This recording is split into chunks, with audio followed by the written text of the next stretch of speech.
কাহিনীর নাম কন্যা জন্মের পূর্ণ রহস্য। আজ আমি তোমাদের এমন একটি কাহিনী শোনাব যেটা ভয় নয়, ভালোবাসা, সম্মান আর আশীর্বাদের কথা বলে। আমরা অনেক সময় শুনি মেয়ে সন্তান হয়েছে, কেউ খুশি হয়, কেউ আবার চুপ করে যায়।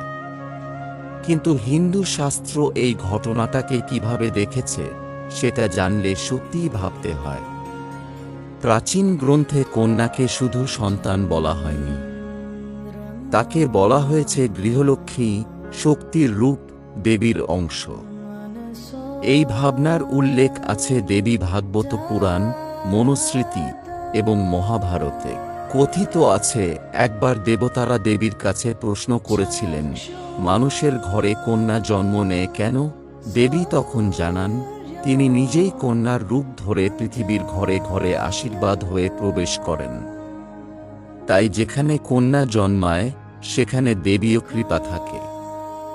শাস্ত্রে একটি বিখ্যাত উক্তি আছে, যে পরিবারে নারীর সম্মান হয় সেখানে দেবতারা বাস করেন।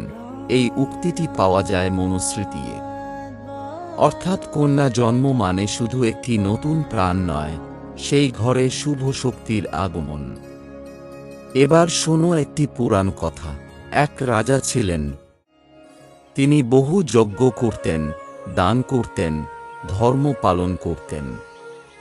তবুও তার রাজ্যে অশান্তি, অশুভ ঘটনা লেগেই থাকত।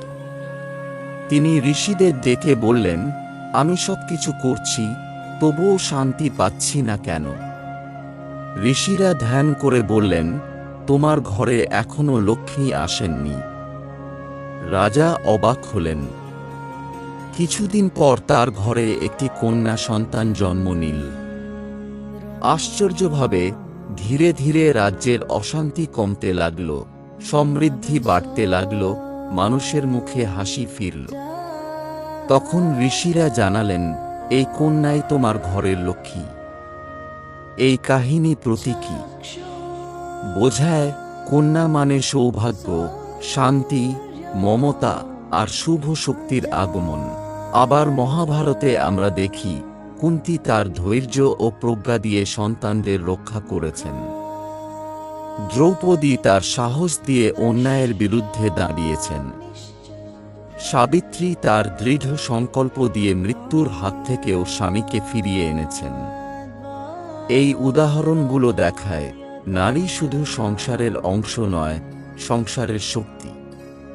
এই কারণেই বহু জায়গায় কন্যাকে দেবীর রূপ ধরে কুমারী পূজা করা হয়।